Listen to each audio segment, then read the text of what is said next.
Hello people of the internet, my name is Likha and welcome back to another Let's Discuss video.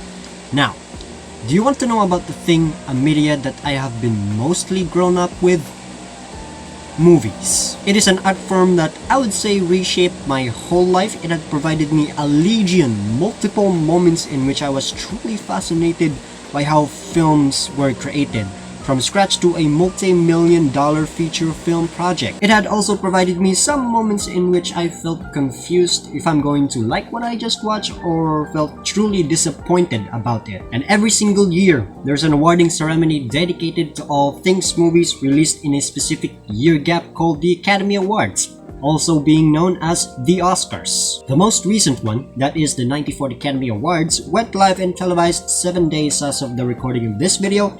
And I gotta say, it's a wild night to remember. Like, it had awesome moments, cringe moments, embarrassing moments, and most especially, a sprinkle of all of that moments which it would rightfully be called a controversial one. And I'm saying this even though I don't watch or give a damn about award shows like this. It's always a mixed bag of moments for the whole family who's watching and getting themselves mesmerized that their favorite film won an award or two.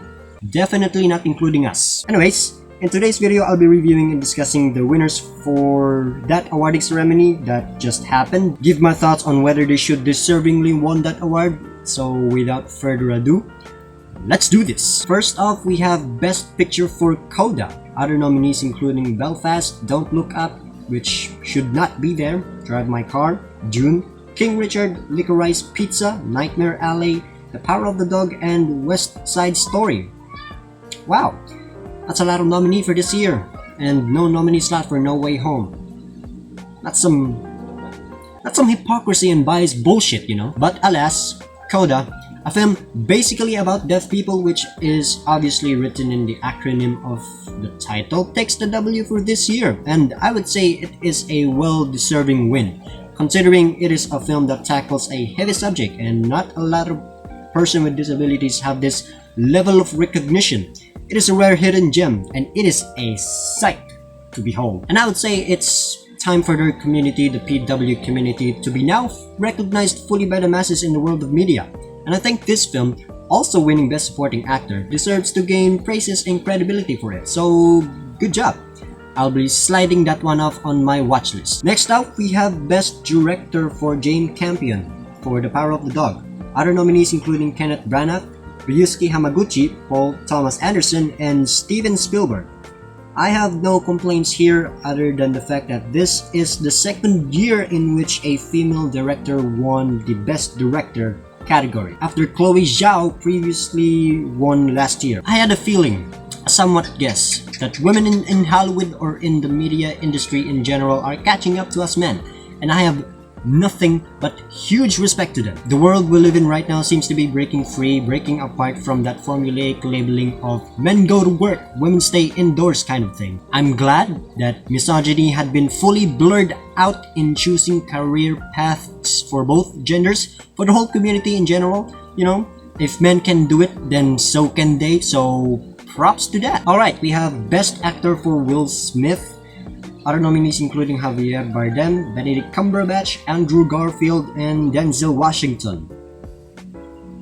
Great. You know, it's easy for all of us to not forget that 40 minutes before Will Smith got his award, his W for the first time in his career, he embodied himself into another controversy, this time by slapping the shit out of a comedian named Chris Rock. After making a G.I. Jane joke on Jada Pinkett Smith's appearance, which is kinda dark considering that she had been diagnosed with alopecia. It is a medical term for baldness. She's essentially had a condition that suffers from hair loss, and after that joke, her husband laughed at it, got humiliated by the look of his wife, walked on stage, and then BAM!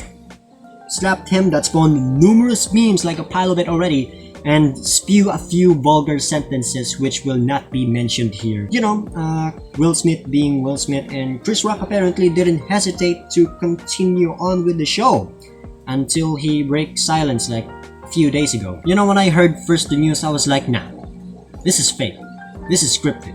Like that one time when Lakeith Stanfield walked on stage screaming the words "get out" while someone is presenting a particular category. It's gotta be a fake one. And then I looked it up, and then jaws started dropping off like flies. And my presence just cannot believe that this exists on the internet. This actually happened.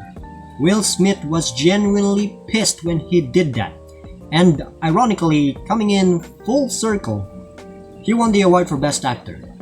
Which is fucking crazy! If I'm the one to ask who should be at fault here, it would be both of them. Because A, if Chris Rock never mentioned Will Smith's wife and made a joke on a film released 2 decades ago connecting to her appearance, which clearly ruins the context of the joke, then B, Will Smith never walked on stage, shocked the entire world, and made his career spiral down in the depths of his own doing, his controversy, which ultimately resulted to him apologizing on his social media accounts, getting reactions from his co-workers like Jim Carrey himself, and deciding to resign from AMPAS. So, yeah. Tragic. Next up, we have Best Actress for Jessica Chastain. Other nominees including Olivia Colman, Penelope Cruz, Nicole Kidman, and Kristen Stewart. I would say that Kristen Stewart should have won that night because she's been having her redemption arc the same path that Robert Pattinson did, with his recent film being The Batman getting a lot of praises, tons of praises. I mean, she portrayed a real-life character, a real-life person, and it's a princess. Come on, Oscars. You're really gonna do her like that?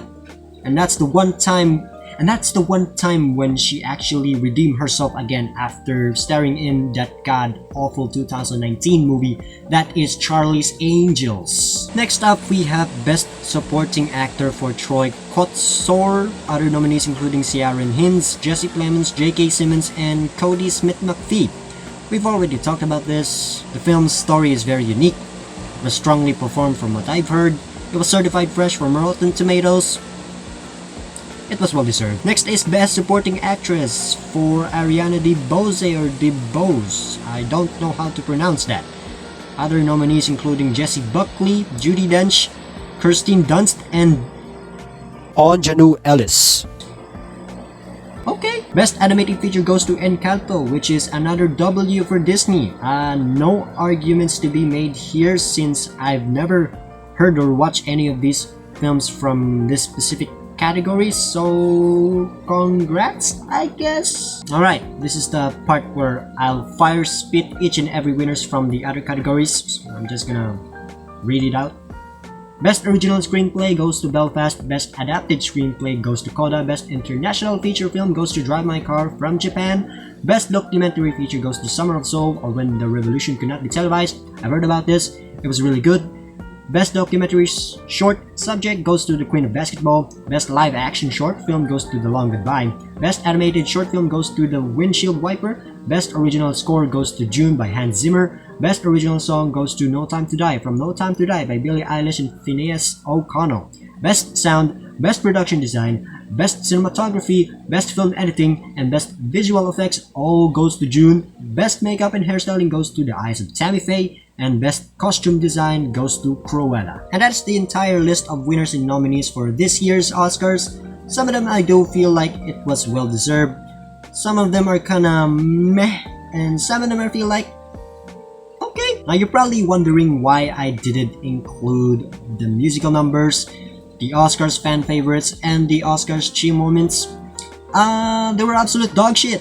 And I don't care. It's the Academy, it's an award show, and they always dump some unnecessary things in the show just to kill some time. A perfect formula for them getting lower reviews, negative ratings. So keep up the good work. And that is all there is in this video. Hope you guys made it to the end and enjoyed it. If you guys want to stay up to date to some of the recent videos that I'm about to do in this second channel, then please subscribe to this channel and ring the bell so you don't miss anything. Thank you so much for watching, and I'll be seeing you in the next video. Bye-bye!